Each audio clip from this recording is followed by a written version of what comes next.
First and foremost, we don't really know everyone in the audience yet, so we want to talk a little bit about what is branded entertainment. What does that mean? Steve, you want to take a crack at what that might mean? Sure. Well, I guess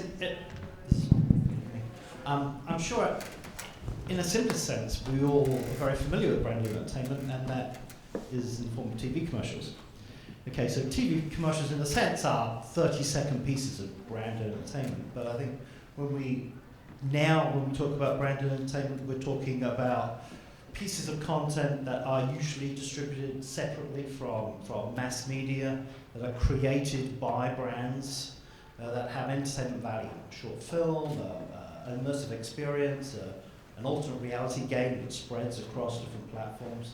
I was looking back at some examples of branded entertainment, and I was reading back about BMW films, which was 2001, and it's kind of generally regarded as one of the first key moments of branded entertainment, series of short films. Is everyone familiar with the BMW commercials back in the day? You want to talk to us, but just elaborate on them a little bit if you would. Right. Well, it was interesting because I thought back to BMW films, and I remember it coming out at the time, and it's very difficult to imagine back to a time when it was very difficult to even embed video within a web browser. And I remember BMW films, I had to actually download an app onto my computer, and that would load the films, and then it would show the films. So I had quite a lot of stages to invite that into my world. But it definitely changed the game in terms of, not so much I think in terms of content, although obviously we've not seen that kind of longish form content as opposed to commercials before.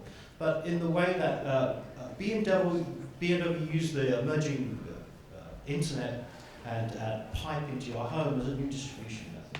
For the first time, BMW kind of skirted the TV companies and DVD distribution, although it did go out in those ways, and kind of went direct to consumer with entertainment and bypassing the mass media companies. And I think that was kind of the turning point, not so much the content as a method of distribution. And even today, when we continue to look at branded entertainment and what makes branded content, I think the content itself goes hand in hand with how that's being distributed, how we're consuming it, how it's getting to us, whether it's going through a mass media channel or it's coming directly into our homes. So you talked a little bit about movie making and cinema in this, so kind of a natural segue over to Jennifer. So what about cinema is sort of regard? I mean, so BMW started with kind of a movie making part of this from the brand entertainment standpoint. Where has that gone from the cinematic standpoint?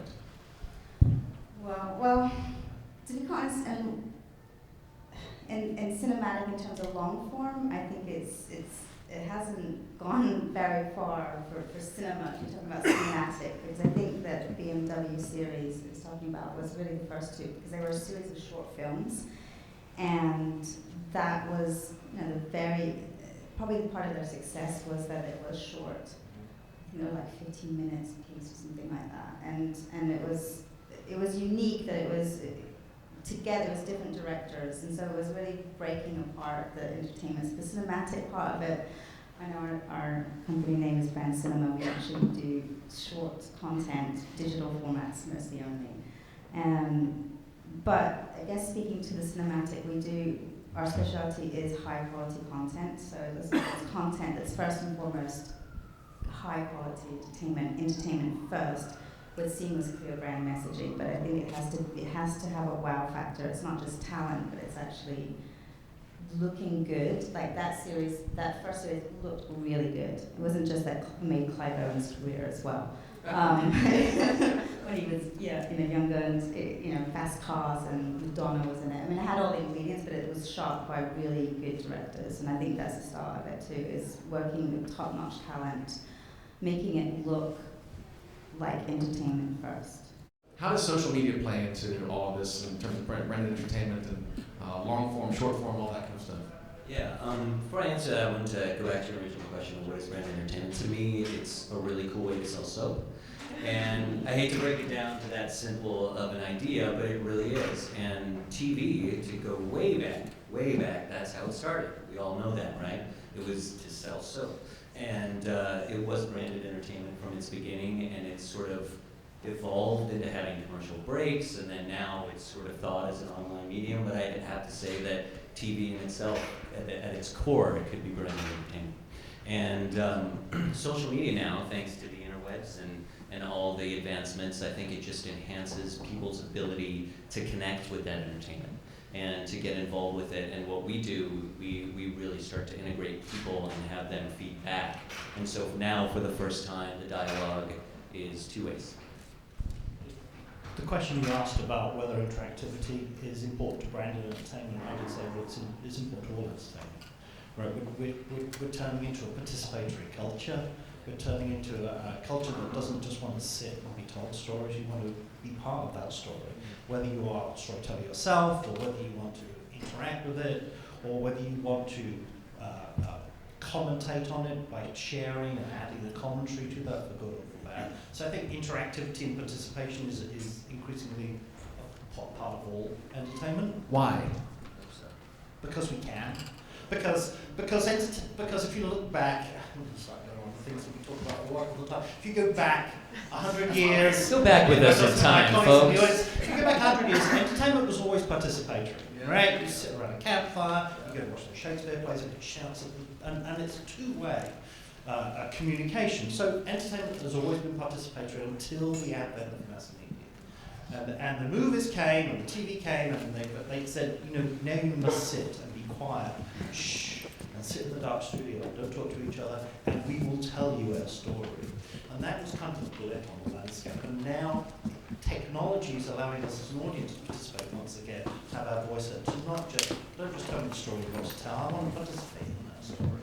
So I think it's not something new that's changing. I think actually we're moving back to the days when we sat around the campfire and we shared stories and we interacted with those stories. And that's what makes storytelling so interesting and so exciting. It was a comment about content, and I think content's a bit of a code word. I think that we use in our industries, and particularly in the brand world, right?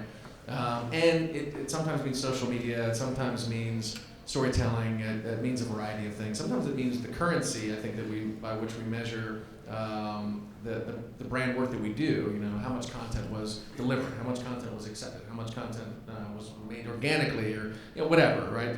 What is good and bad content? Is there such a thing? I mean, how do we qualify? I mean, if this were we were one team kind of putting together a branded entertainment project, how do we tell what's good and what's bad? That's a good one. Should we skip it? No, we can skip that. I mean, it's the audience. I mean, really, that's the tester, isn't it? Do people want to talk about it? Do they want to share it and share their experience with other people?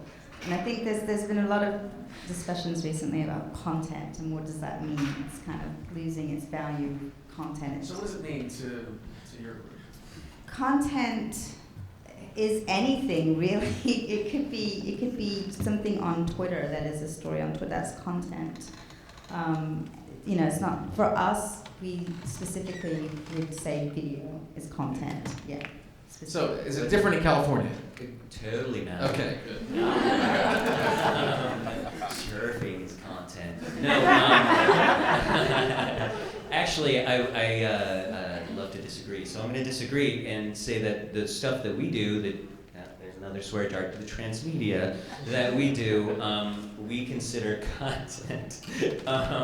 We consider content not just video, but there's audio, there's stills, there's audience interaction, there's all the different things that amount to the thing that we're doing. And I think that the key for me, the differentiator, is the second word in branded entertainment is entertainment. So if it's entertaining and you guys like it, like you were saying, I think it's great. And if you don't, then it's not good. So, so you're talking about brand stories. Is it easier to tell a story about a brand which is more associated with a thing, like a car? Or is it easier to tell a story about a brand which might be a movie or a TV show or something like that, which has kind of an inherent story line? What would you say? Sorry, could you repeat the last part of that question? So I'm just making a comparison between like marketing an object like a car or a toothbrush or a soap or something like that versus a movie or a TV show or something that has kind of has the characters, has the storyline kind of built into it, where a car might be just a car in people's. Yeah, I mean, for us, for BrandCinema, that the latter is where we definitely play in for storytelling. It's integrating the brand within the story, and even actually we've dealt with content where the brand is not even in the story at all. They're it's more of a sponsorship message, but the brand's messaging is in the story. If it's something about a timepiece, for instance, it doesn't have to be in the story, but the messaging of keepsake and passing something down generation to generation, where that brand messaging their campaign that they're running simultaneously can pick up that messaging, and where you'll get the brand subtle branding, call it, but it's the actual messaging comes from the campaign of the brand. It doesn't have to be in the content. When I looked at each one of your companies, again, this is not rehearsed. I'm just researching these guys. I'm trying to be revealing for all of you and for myself. What I noticed was that when one of your companies was working on, say, an HBO show or something like that, or you're working on a car or a watch or a product, that there was almost a yin and yang kind of situation going on. In other words, if you were working on a TV show, some of the really cool ideas were making objects or pulling objects from that TV show and introducing them to fans in a way to kind of make real something that is only a story to them on television. And vice versa was, if it was a car or something, that by making it more of a movie with more emotion was the other direction that you went. And it was interesting to me to see that kind of play back and forth, fulfilling that other side of that coin or the other color in the wheel or whatever. Does that make sense, or am I oversimplifying? Totally. That's a fascinating observation. Yeah, it's totally true. It really is. Like, one wants to be the other. And that's how we get it in the middle and make it all story. I think so. Yeah. Would you agree, or I was thinking about that. Yeah, I think you're right that there are elements of each type of client that wants to be like the other. And I think we our agency acts as a mediator in that to try to connect those brands with their objective, whether it be through objects, through an entertainment company that creates kind of ephemeral objects that you have to watch on TV, or create something physical that people can touch, connect to it, and with a car company that's creating something that as physical you can go and drive, but creating a little moment of a story based around that brand that they can participate in. So